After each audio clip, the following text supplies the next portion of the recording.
Et là, l'important, c'est vous montrer la voie. En effet, un Bouddha, ça n'est pas un dieu, ça n'est pas quelqu'un qui de tout temps aurait été Bouddha. C'est quelqu'un qui s'est pris en main, qui a cherché, qui a travaillé, qui a médité, qui a expérimenté, qui a obtenu un résultat, l'éveil, et qui ensuite explique à ceux qui sont intéressés comment il a fait. C'est-à-dire qu'il ne va pas faire les choses à notre place. Il ne peut pas. Et il le dit très clairement. Il dit également, c'est vrai que dans le bouddhisme, on est bouddhiste parce qu'on a pris refuge en les trois joyaux, Bouddha, Dharma et Sangha. Mais ce qui est paradoxal, c'est qu'en même temps, le Bouddha nous dit, vous devez être votre propre protecteur. On ne peut pas trouver une protection en dehors de soi-même. On peut être aidé, on peut se faire aider, on peut se faire guider, mais le chemin, on doit le parcourir soi-même. C'est donc à nous de nous prendre en main nous-mêmes. C'est à nous de décider quand, finalement, on commence. Alors, là, ça va dépendre aussi un petit peu des conditions dans lesquelles on est. Pour pouvoir prendre une telle décision, il faut qu'il y ait une prise de conscience. Une prise de conscience que, actuellement, nous avons un potentiel, mais qui n'est peut-être pas encore suffisamment utilisé, que les conditions dans lesquelles nous nous trouvons. Par exemple, pour nous, en France, nous sommes privilégiés, mais ça ne veut pas dire que tout nous semble satisfaisant à 100%. Alors, comment faire pour que les choses aillent mieux? Et c'est là qu'intervient notre responsabilité personnelle. Alors, on a tendance à se reposer quand même sur la notion de karma. On a souvent tendance à dire c'est mon karma, ce n'est pas mon karma, etc. Est-ce qu'on peut savoir un petit peu ce que ça signifie en fait, et si on utilise mal cette notion? Alors la notion de karma, elle a bon dos.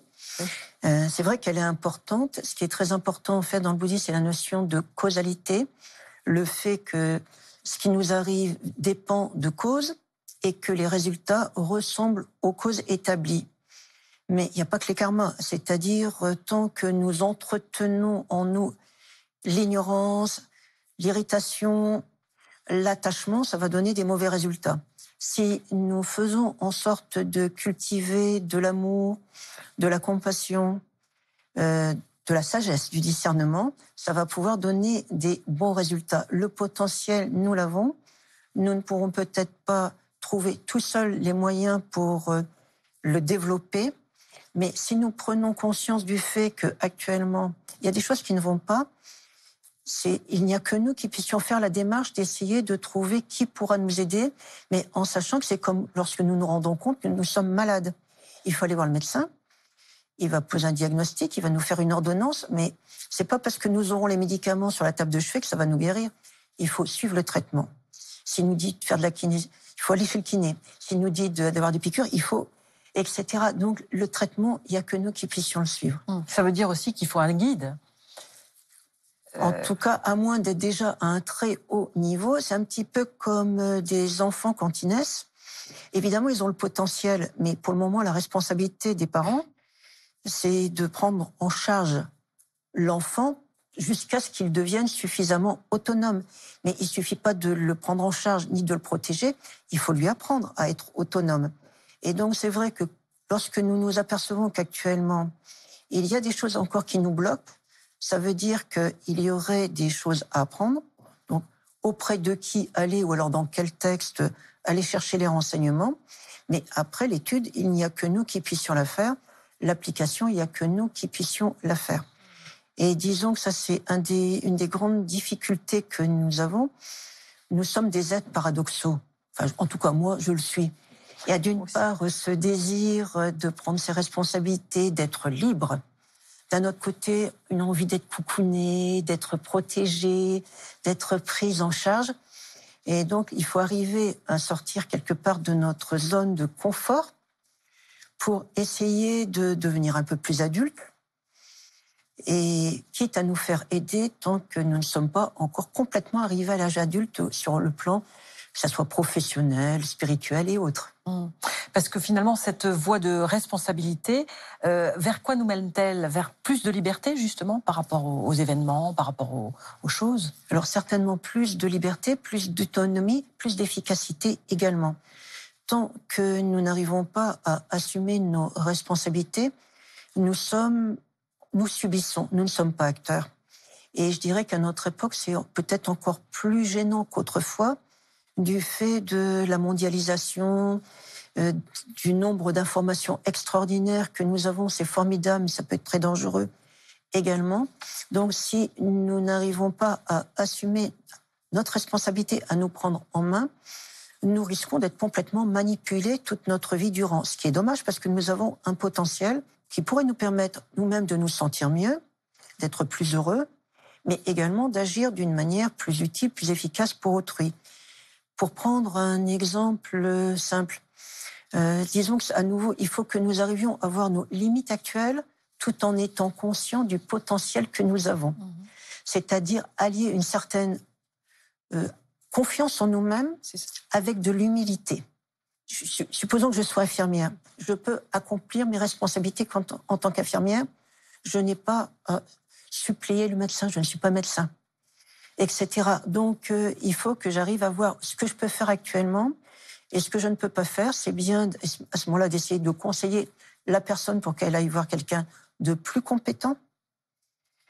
Là, on peut apporter une aide, mais en sachant également qu'on ne pourra pas faire le travail à la place de l'autre. On ne peut lui donner que des indications. Si le Bouddha lui-même ne peut pas sauver autrui, alors quelqu'un qui n'est pas Bouddha comme moi, encore moins.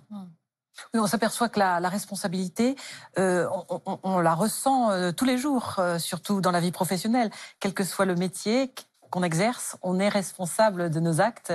On est vraiment très responsable et peut-être beaucoup plus qu'on ne se l'imagine parce que il y a cette fameuse aile du papillon, ce qui fait qu'un acte qui peut nous sembler anodin peut avoir des répercussions en fait bien plus fortes que ce que l'on pourrait imaginer. Par exemple, un petit mensonge qui pourrait sembler être un mensonge d'enfant, sans incidence particulière.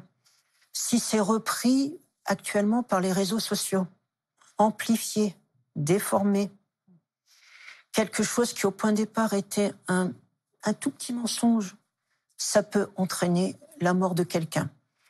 On peut voir ça avec tous les problèmes de harcèlement, etc., ou entre la personne au point de départ qui dit peut-être quelque chose qui lui semble être le premier jour une plaisanterie et autres, mais qui a des répercussions énormes. Et là, il y a des responsabilités à différents niveaux. Aux jeunes utilisateurs des réseaux sociaux, il faudrait leur apprendre à les utiliser. Il faudrait leur apprendre la portée des actes, la portée des mots. Et puis après, il y a évidemment tous les différents niveaux de contrôle supposés ou réels. Et c'est vrai qu'en fait, nous avons une responsabilité par rapport à nous-mêmes, nous avons une responsabilité par rapport à autrui. Et à nouveau, nous nous trouvons dans une situation qui est assez étonnante. D'un côté, comme le Bouddha le dit, nous ne pouvons pas faire le travail à la place de l'autre, mais du fait de l'interdépendance des choses, nous sommes reliés les uns aux autres. Nous vivons les uns avec les autres, que ça nous plaise ou pas.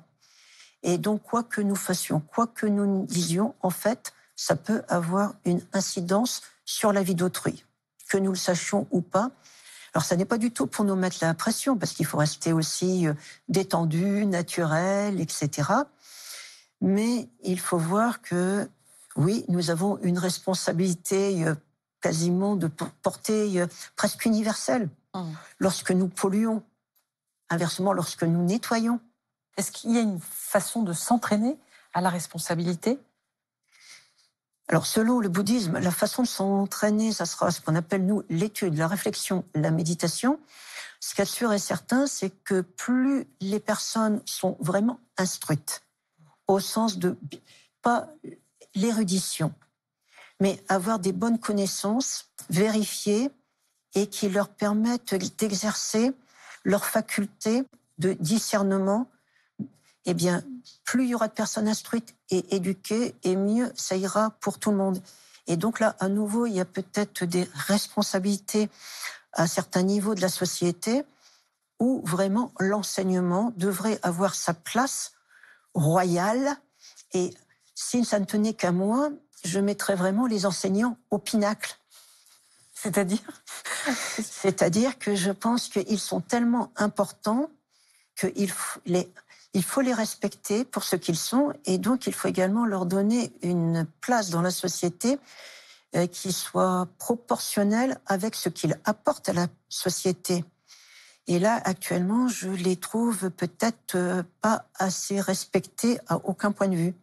Et c'est très dommage parce que c'est préjudiciable quand on sape l'autorité des enseignants, on sape l'éducation de toute une génération. Parce que l'enseignement, finalement, apporte à chacun une certaine éthique, une certaine façon d'être avec les autres, un respect des autres. Une société est insupportable et on ne peut pas y vivre s'il n'y a pas un minimum d'éthique. Parce que finalement, l'éthique, c'est la loi en mieux. La loi nous est imposée, l'éthique, ce sont nos choix personnels de respecter l'autre et de respecter l'ensemble de la société. Donc, effectivement, il ne peut pas y avoir de vie en société s'il n'y a pas un minimum de respect d'éthique. Alors, on y supplée avec un appareil législatif, mais c'est un petit peu dommage de nous priver de l'enseignement d'une certaine éthique qui n'a pas à être religieuse. Elle peut être tout à fait laïque. C'est une question de vocabulaire. Mais finalement, c'est quoi l'éthique ? C'est se respecter soi-même, respecter l'autre et respecter l'environnement. Et il me semble que s'il y a bien une époque où on se rend compte qu'il faudrait qu'il y ait un respect mutuel, c'est aujourd'hui. Ce sera le mot de la fin. Merci beaucoup, Marie-Stella Bousmard, d'avoir été notre invitée.